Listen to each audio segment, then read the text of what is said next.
OBI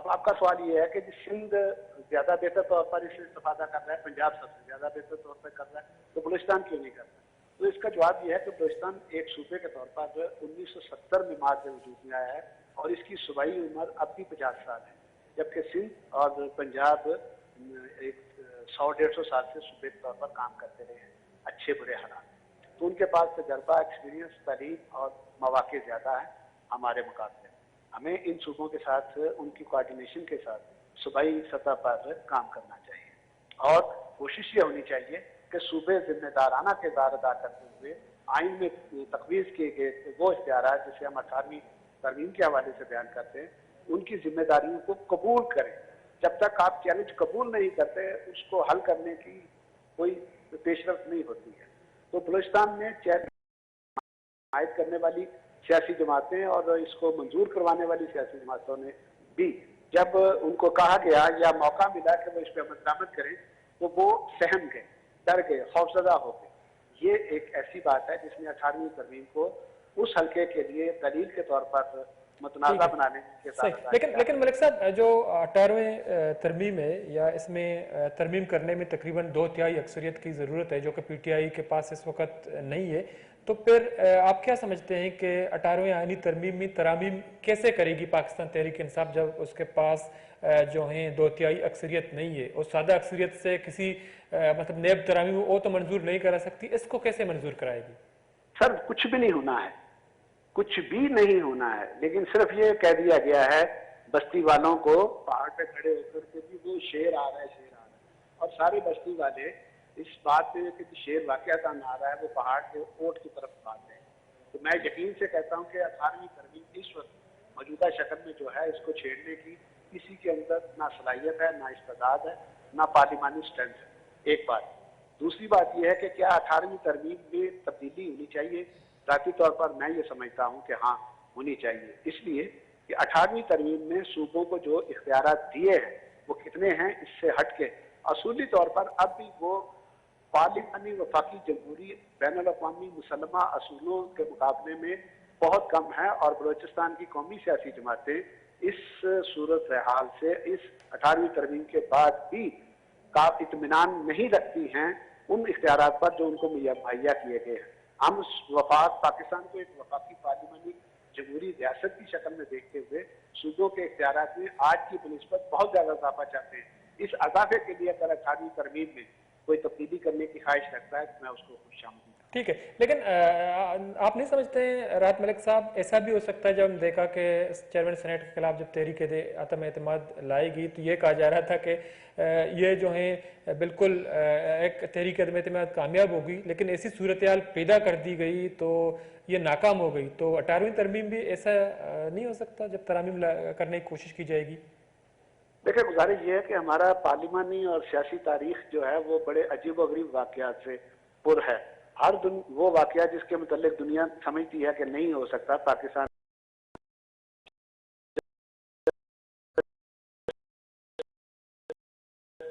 reference پیش کرتا ہوں کہ آرمی چیف کی مدت ملازمت کا تنازع نومبر میں کھڑا ہوا اور اس کے بعد پتہ چلا کہ جی آئین اور قانون میں سکم ہے،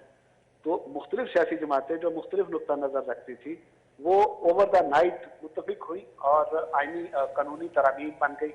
نیا قانون بن گیا، نئے اختیارات بن گئے۔ تو یہ درست ہے کہ ہمارا ملک چونکہ جمہوری نام پر تو جمہوری ہے لیکن اس کی روایات کمزور ہے، تو طاقتور ادارے اگر کوئی کام کروانا چاہیں تو وہ مفلوج کمزور سیاسی جماعتوں پر دباؤ ڈال کے انہیں رضامند کر سکتے ہیں۔ بہت شکریہ راحت ملک صاحب، ٹائم نکال ہمارے پروگرام میں شریک رہے۔ مدر چارو کر راحت ملک صاحب کا پتران کنگا بریک کی ضرورت پتاش میں عظمت ساڑی بنگیشن کا پتران کنی۔